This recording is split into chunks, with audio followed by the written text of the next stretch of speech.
আসসালামু আলাইকুম। হাটে বা খামারে গিয়ে অনেক সময় আমরা না বুঝেই অসুস্থ ছাগল কিনে প্রতারিত হই। কিন্তু মাত্র 5টি সহজ বিষয় জানা থাকলে আপনি নিজেই সুস্থ ও ভালো ছাগল চিনে নিতে পারবেন। চলুন জেনে নেওয়া যাক। 1 নম্বর, ছাগলের চঞ্চলতা ও কার্যকলাপ। একটি সুস্থ ছাগল সবসময় চঞ্চল এবং সতর্ক থাকে।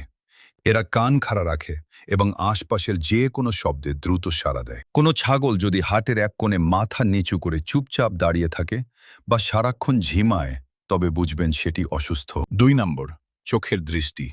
সুস্থ ছাগলের চোখ থাকবে একদম পরিষ্কার, উজ্জ্বল এবং সতেজ। চোখ দিয়ে কোনো পানি বা পিছুটি পড়বে না। ছাগল কেনার আগে তার চোখের ভেতরের পাতা উল্টে দেখুন। ভেতরের অংশ ফ্যাকাশে বা সাদাটে হলে বুঝবেন ছাগলটি রক্ত স্বল্পতা বা কৃমির সমস্যায় ভুগছে। সুস্থ ছাগলের চোখ ভেতর থেকে হালকা গোলাপি রঙের হয়। 3 নম্বর, গায়ের পশম এবং চামড়া।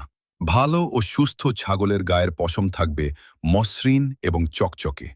পশম যদি অতিরিক্ত উস্কো খুস্কো বা খাড়া হয়ে থাকে, তবে বুঝতে হবে ছাগলটি পুষ্টিহীনতায় ভুগছে। এছাড়া চামড়ায় কোনো খোসপাচড়া বা উকুন আছে কিনা তা ভালো করে দেখে নিন। 4 নম্বর, নাক ও মুখের অবস্থা।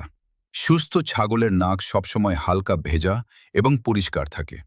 যদি নাক দিয়ে ঘন সর্দি পড়ে কিংবা মুখ দিয়ে অনবরত লালা ঝরতে থাকে, তবে সেই ছাগল কেনা থেকে বিরত থাকুন। এটি ঠান্ডা বা পিপিআর রোগের লক্ষণ হতে পারে। 5 নম্বর, খাদ্য গ্রহণ এবং জাবড় কাটা। সুস্থ ছাগলকে সামনে খাবার দিলে সে খুব আগ্রহ নিয়ে খাবে।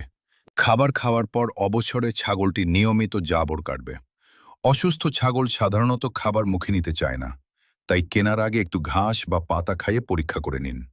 ছাগল কেনার সময় তাড়াহুড়ো না করে অন্তত 10 থেকে 15 মিনিট ছাগলটিকে ভালোভাবে পর্যবেক্ষণ করুন। ভিডিওটি ভালো লাগলে লাইক দিন এবং অন্য খামারি ভাইদের সচেতন করতে শেয়ার করুন। নিয়মিত এমন তথ্যবহুল ভিডিও পেতে আমাদের চ্যানেলটি সাবস্ক্রাইব করে রাখুন এবং হাসিল ছাড়া ছাগল ক্রয় বিক্রয় করতে ভিজিট করুন ছাগলহাট.com।